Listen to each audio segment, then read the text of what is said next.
Вітаю вас, друзі! Учора російські воєнні злочинці вчинили черговий злочин. Вони атакували дроном пасажирський потяг на Харківщині, коли той рухався, і били цілеспрямовано навіть не по самому потягу, а по пасажирських вагонах. Вбили щонайменше 5 людей.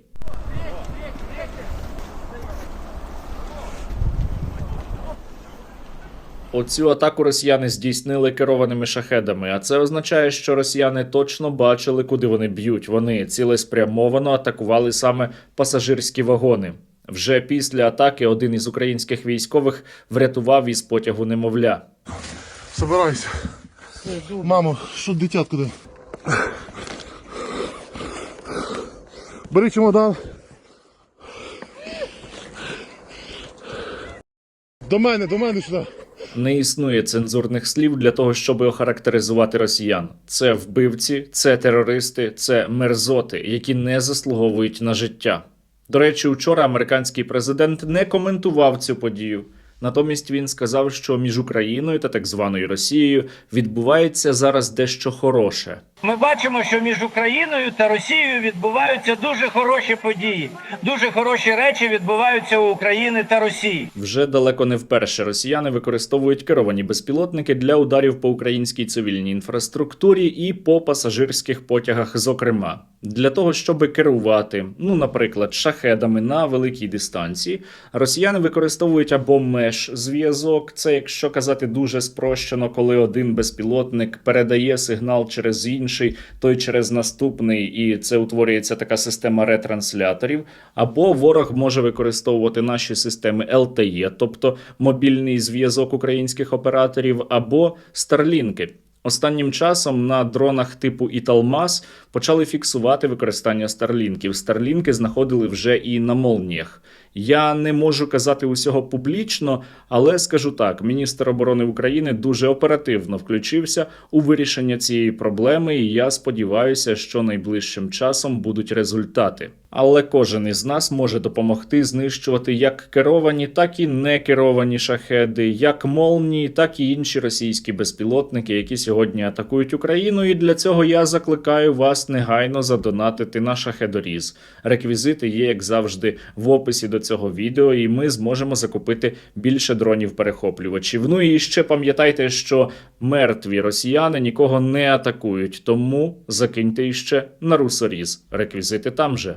Ми неймовірно цінуємо вашу підтримку та всіх, хто долучається до збору. Донатьте на русоріз, перемога за нами. Ну а я хочу із вами сьогодні поговорити на одну дуже цікаву тему. Складається враження, що Європа прокидається і готова починати протидіяти російським танкерам тіньового флоту. І це хороші новини. Нам резко вдруг взялись по всему миру обрезать источник финансирования, один из основных. Хищники почувствовали кровь, и дальше будет только тяжелее. Учора на сайті британського уряду було опубліковано спільну заяву 14 європейських країн, зокрема Бельгії, Данії, Естонії, Фінляндії, Франції, Німеччини, Ісландії, Латвії, Литви, Нідерландів, Норвегії, Польщі, Швеції та Великої Британії, про те, що вони закривають Балтійське море для тіньового флоту так званої Росії. Країни попередили, що танкери, які приховують своє походження, змінюють прапори, тобто вимикають транспондери або ходять без належних документів, вважатимуться суднами без державної належності. Такі кораблі можуть затримувати без юридичних ризиків. Простіше кажучи, група європейських країн попередила так звану Росію, що якщо судна тіньового флоту будуть вештатися неподалік від їхніх берегів, то тоді їх будуть затримувати. І це дуже хороший сигнал. Якраз, до речі, напередодні почали з'являтися новини про те, що французькі спецпризначенці захопили один із російських танкерів тіньового флоту, а ще італійські правоохоронці затримали судно, яке перевозило 33 тисячі тонн підсанкційних російських чорних металів. Воно йшло із Новоросійська і прибуло до італійського порту Бріндізі. У усій оцій історії є один аспект, про який не говорилося у отій спільній заяві європейських країн. Такі дії однозначно були узгоджені із американською адміністрацією. А я нагадаю, що Сполучені Штати Америки останнім часом дуже активно атакували російські танкери. Росіяни зараз намагаються підтримувати відносини із американцями, тому що їм дуже важливо, щоб Трамп у жодному випадку не допомагав Україні. Але, як ви бачите, їхня стратегія не дуже працює. Трамп і санкції проти так званої Росії запровадив, хоча його риторика усе ще залишається досить проросійською місцями. І ще Сполучені Штати Америки атакують російські танкери, і Владімір Путін, щоб не псувати відносини, дуже героїчно мовчить. Шестой танкер у нас первое лицо по поводу и 5 первых-то, в общем, пока еще не высказалось. Вообще ни о чем не высказалось, но тем не менее. Я думаю, що до європейських країн Владімір Путін буде робити заяви, буде погрожувати, а от щодо Сполучених Штатів Америки він буде мовчати і надалі. Постає питання, що росіяни можуть протиставити європейцям, якщо ті почнуть масово, бо поодинокі випадки вже були, затримувати російські танкери. Симметрично ответить той же Франции, либо кому-то другому мы не можем. Но не проходят их корабли возле нашего побережья, а у нашего флота ограниченные возможности. Я би навіть сказав, що у цьому контексті у російського флота взагалі нікчемні можливості, тому що Україна, яка є державою без флоту, загнала російський флот і перетворила його на флотилію у Чорному морі. Росіяни могли би організувати супровід своїх суден, але із цим є великі проблеми. Мы не в состоянии обеспечить проводку в мировом океане всех танкеров теневого флота. Не в состоянии. Ну, однозначно. Налагодити постійний супровід суден тіньового флоту росіяни не можуть, але періодично демонстраційні акції з їхнього боку будуть. Навіть одна вже була. Днями британський королівський флот опублікував заяву, згідно з якою російський підсанкційний танкер «Скобелєв» супроводжувався російським корветом «Бойкій» через протоку Ла-Манш. Але це поодинока акція. Тому росіяни будуть обурюватися, будуть погрожувати, але реально вони нічого не зможуть цьому протиставити.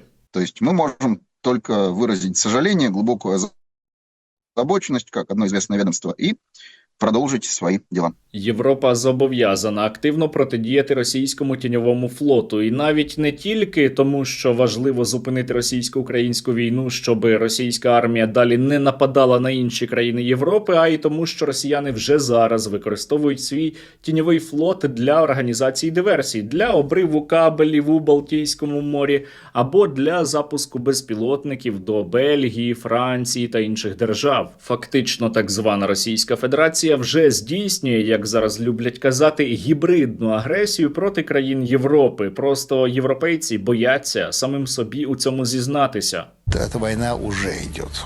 Просто мы ее не называем войной. Мы идем войну с Европой, а не с несчастной, жалкой, обманутой Украиной. Война не закончится, пока мы не разгромим Европу. Російське телебачення вже зараз накручує росіян до того, що доведеться воювати проти інших країн Європи. Це інформаційна підготовка до широкомасштабного вторгнення. Питання тільки, коли воно почнеться. Хотят поляки наложить руки и на Калининград. Норвегия, которая активно милитаризует нейтральный остров Шпицберген, стремится заполучить наши нефтегазовые месторождения. Тому, якщо наші європейські партнери не хочуть воювати проти так званої Росії на своїй території, то вони повинні діяти вже. І блокування танкерів російського тіньового флоту – це абсолютно правильне рішення. Головне, щоб після заяв були реальні дії. Побачимо. Але зараз російська армія не нападає прямо на інші країни Європи. Зараз російська армія воює проти України. Вона застрягла у війні проти України. І росіянам усе частіше доводиться вигадувати перемоги. Спецоперация. Успех российской армии в Харьковской области, в пригороде Купянская. Под наш контроль перешел Купянск-Узловой. Учора трапилася дуже цікава подія. Начальник Генерального штабу Збройних сил так званої Росії Герасимов повідомив, що російська армія начебто вже захопила Куп'янськ-Вузловий. Про сам Куп'янськ він чомусь мовчить. На восточном берегу реки Оскол воинские части 1-й танковой армии продолжают уничтожение окруженных формирований противника. Освобожден Купянск-Узловой. Осуществляется проверка и зачистка городских кварталов. в этом городе. Дана заява була зроблена не для росіян і не для нас із вами, а для однієї людини – для Трампа, щоб він повірив, що російська армія захопила іще одне українське місто.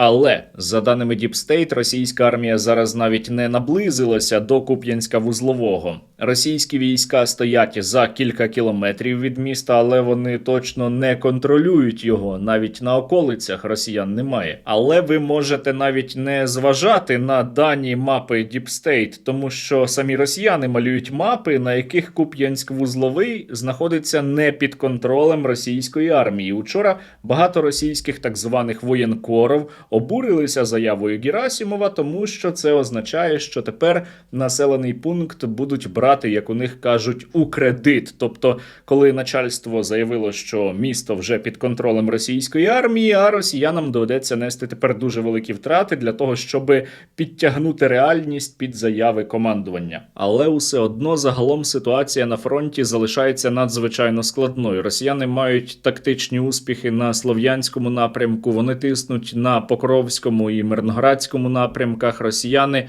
активно наступають на Новопавлівському напрямку, на Запоріжжі та й не тільки. І нашому війську потрібна термінова допомога. Я закликаю вас вже зараз закинути по 2 гривні на русоріз. За минулу добу наші воїни завдяки вам отримали ще 244 нових FPV.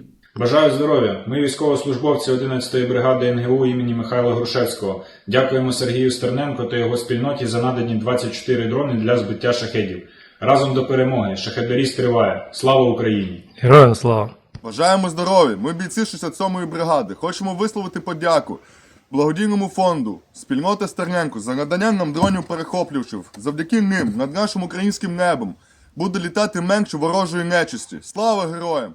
Смерть ворогам! Бажаю здоров'я! Батальйон безпілотних систем «Ворон» 100-ї окремої механізованої бригади висловлює щиру подяку пану Стерненку та його спільноті за надані 110-дюймових FPV-дронів. Ми неймовірно цінуємо вашу підтримку та всіх, хто долучається до збору. Разом ми сильні!